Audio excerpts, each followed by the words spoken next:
Hola, buenas tardes a todos. Soy Carlos Garriga, un apasionado del agua en todos sus estados, aunque hoy nos vamos a centrar en el agua en su estado líquido.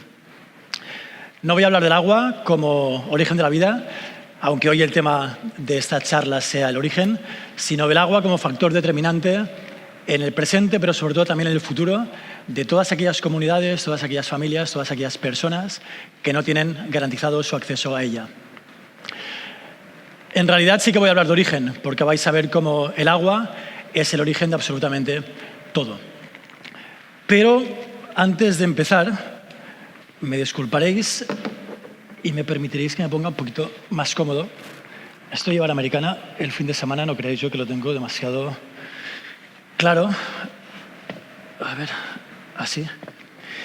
Y ya que hace exactamente 43 segundos que nos conocemos, yo creo que tenemos la confianza suficiente para que me permitáis descalzarme, ¿verdad? No creo que nadie tenga objeción en que me quite los zapatos. Si alguien lo tiene, que levante la mano, que me los voy a quitar igualmente. Entonces, si no estoy acostumbrado a llevar zapatos de vestir, habitualmente voy con calzado un poquito más deportivo.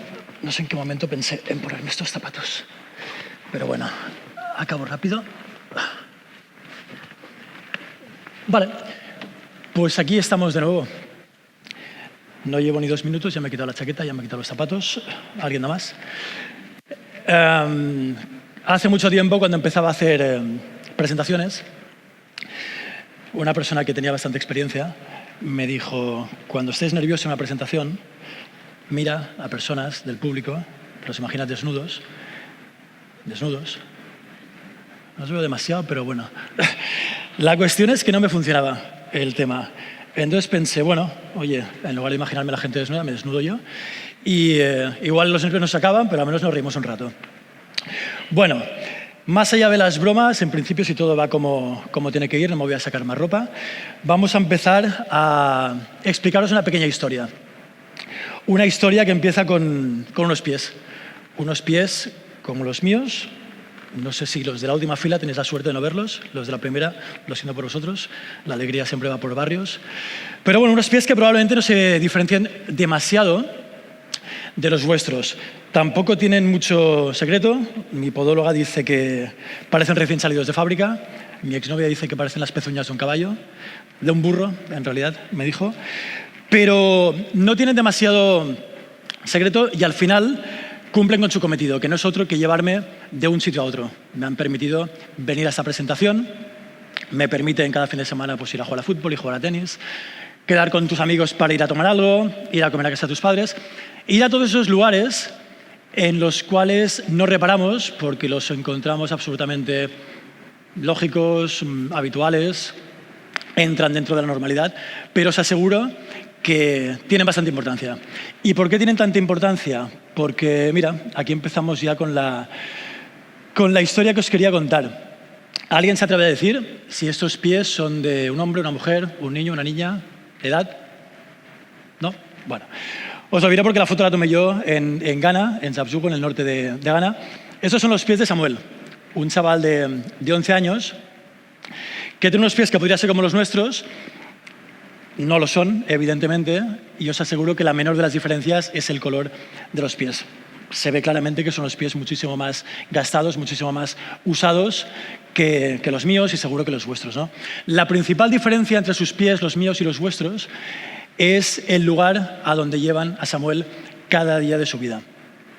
Que no es otro que este río, que está a unos 8 o 9 kilómetros más o menos de donde vive Samuel, y un río al que va mínimo una vez al día, pero según las necesidades de agua que tengan en su familia para beber, para cocinar, para limpiar, pues hay veces que puede ir hasta 2 y a veces hasta 3 días yendo una vez y otra y otra.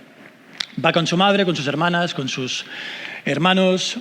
En el río se encuentra, como veis, pues a tías, a vecinos, amigos, a mucha gente de la comunidad que en lugar de estar haciendo otras actividades tienen que ir cada día de sus vidas a buscar agua, repito, para limpiar, para cocinar y para beber.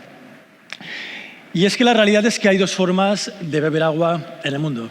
Aquí lo tenemos muy fácil. Aquí tenemos sed, cogemos un vaso, vamos al grifo, llenamos el vaso, cerramos el grifo, bebemos, dejamos el vaso Listo, fin de la historia. Ahí es mucho más complicado. Ahí cuando tienen sed, tienen que coger un bidón como este, caminar esos 6, 8, 10 kilómetros, llegar al río en cuestión, llenarlo, cogerlo de vuelta, caminar de vuelta esos 6, 8, 10 kilómetros. Esto pesa 20, pero he visto con niños de 30, de 40 litros. Llegar, vaciarlo en un vaso, cogerle vaso, beber, pero ahí no acaba la historia. ¿Por qué no acaba la historia? Porque el agua que han consumido, 99% de las veces, está contaminada. Con lo cual no acaba la historia, porque al beber esa agua van a tener diarreas, van a tener fiebres, se van a poner enfermos, con lo cual van a tener días en los cuales no van a poder ir al colegio, no van a poder ir al trabajo y van a tener al final una pérdida de tiempo y de salud. Si los niños que beben esta agua, además, son menores de 5 años, sus posibilidades de ver su salud seriamente comprometida pues son muchísimo más elevadas. Algo tan simple como beber agua y tan diferente, como veis, básicamente se puede resumir en un concepto, y no es otro que acceso.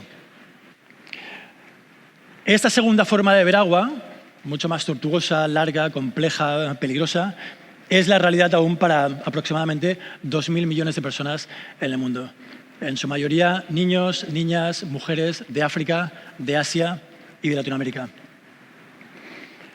Juntos, todos esos millones de personas, se calcula que gastan aproximadamente unos 125 millones de horas diarias en ir a buscar agua. Únicamente en el África subsahariana se estima que el gasto en horas, el mal gasto en horas de ir a buscar agua son 40.000 millones de horas al año. Que para que tengáis una idea de lo que significa esta cifra tan brutal, vendría a ser la fuerza laboral de un país como Francia. O sea que imaginaos la cantidad de horas, la cantidad de recursos que se pierden en algo que para nosotros no gastamos ni 30 segundos ni media neurona en pensar de dónde vamos a sacar agua. Pensad que para toda esta gente, desde que se levantan hasta que se van a dormir, una de sus principales preocupaciones es de dónde demonios vamos a sacar el agua hoy para beber. ¿Qué hay detrás de las cifras? Bueno, pues detrás de las cifras hay realidades como las de esta chica. Esta chica tiene la suerte de no tener que ir a buscar agua muy lejos de su casa, tiene un punto de acceso en su comunidad. Lo que pasa, como veis en la imagen, el punto de acceso no es suficiente para dotar de agua a toda la comunidad, con lo cual se va a ahorrar el trayecto, no se va a ahorrar las horas de espera hasta que sea su turno y pueda llenar este barreño. Otra causa, pues aquí tenemos una niña con su uniforme, antes de ir al colegio, o en su trayecto hacia el colegio, tiene que parar a medio camino, llenar el bidón, regresar a su casa y después ir al colegio. ¿Cuál es el resultado de esta pérdida de tiempo y de energía? Sobre todo también los más pequeños. Pues esta foto que tomé también en Zabzugo, en el norte de Ghana. Os pongo un poco en contexto. Estábamos haciendo un proyecto que consistía en la perforación de 10 pozos en un área más o menos amplia, en el norte de Ghana. Tuve la ocasión y la suerte de poder ir a visitar el proyecto cuando había unas escuelas en las que ya habíamos perforado, habíamos encontrado agua y tenían el pozo en funcionamiento, y otras como esta en las que estábamos a pocas semanas de comenzar. Pero quería ver con mis propios ojos cuál era la realidad de las escuelas cuando no tienen ningún tipo de acceso a agua, ¿no? Bueno, nos acercamos a la escuela, salió el director, director, profesor, limpiador, absolutamente todo de esa escuela, y me explicó lo que iba a haber una vez dentro. Y básicamente lo que nos explica esta imagen es que los niños no únicamente llegan tarde cada día, 1, 2, 3 horas, 3 horas y media, 2 horas y media, depende del día, todos llegan tarde. Y no solo los más pequeños, a veces algunos son un poquito más mayores, no solo llegan tarde, sino que están tan exhaustos, tan carentes de energía, porque han tenido que caminar tantos kilómetros, que no únicamente no pueden estar atentos a lo que dice el profesor, sino que directamente no pueden estar despiertos. Entonces, imaginad la cantidad de horas, la cantidad de formación, la cantidad de conceptos que estos niños pierden cada día de sus vidas, cada semana, cada mes, cada curso, a lo largo de toda su etapa escolar, ¿no? Y cómo la brecha entre esos lugares como los nuestros, en los que no tenemos falta de acceso, y aquellos que sí lo tienen, se hace cada vez más grande únicamente por la falta de acceso a agua. En este caso, los niños van a tener un poquito más de suerte porque cuando llegan a la adolescencia no necesitarán seguir yendo a buscar agua porque ya se les considerará hombres y como el trabajo es cosa de mujeres y de niños, se van a librar de esta carga. Pero las niñas van a tenerlo que hacer hasta el fin de sus días. Todos estos niños, y aquí vemos a Samuel de espaldas, lo que sueñan, entre todo, lo que más sueñan es que en algún momento llegue alguien, llegue algo, se produzca el milagro y puedan tener acceso a agua en sus casas, en sus hogares, en sus colegios, en sus comunidades. Aquí estaba Samuel con dos de sus hermanos y, bueno, en realidad estaba toda la comunidad completamente expectante de esta máquina perforadora a ver en qué momento iba de ahí a salir la explosión de agua. ¿Qué sucedió después? La foto de antes y entre la foto de antes y esta hay unos 5 minutos de diferencia, pero hay años, no, galaxias de diferencia entre la una y la otra, ¿no?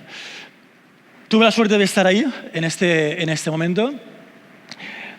Tengo la suerte también de haber vivido muchos momentos de júbilo, de emoción, de alegría, pero seguro que este fue el momento de explosión más loca que he visto en mi vida.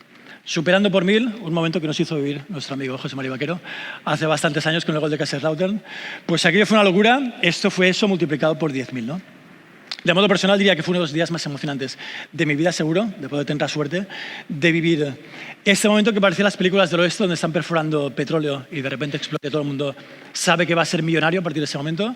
Ellos sabían que iban a ser millonarios y no tenía nada que ver absolutamente con el dinero. Lo que sabía Samuel y sus hermanos y su familia y toda la comunidad es que a partir de ese momento la vida que les esperaba tendría mucho más que ver con esa otra escuela que estaba a unos 50-60 kilómetros más o menos de su comunidad y donde sí habíamos construido un pozo hacía ya pues 5 o 6 meses. Como veis, en la imagen, pues la realidad de esta imagen con la realidad de los chavales no tiene absolutamente nada que ver. En esta comunidad lo que habíamos garantizado es que nadie, nunca más en su vida, tendría que gastar ni 25, ni 40, ni millones, ni ningún minuto más en su vida en ir a buscar agua en lugar de poder estar formándose, divirtiéndose, compartiendo su vida con sus compañeros, ¿no? Volvemos a Samuel, porque Samuel lo que tenía clarísimo, porque además era un chaval que tenía 11, pero parecía que tuviese 80, de la sabiduría que respiraba, es que lo que sabía es que de ese pozo, de esa perforación, no únicamente estaba saliendo agua, estaba brotando agua de forma completamente loca y exhaustiva, sino lo que estaba saliendo era la certeza de un futuro lleno de esperanza. Muchas gracias.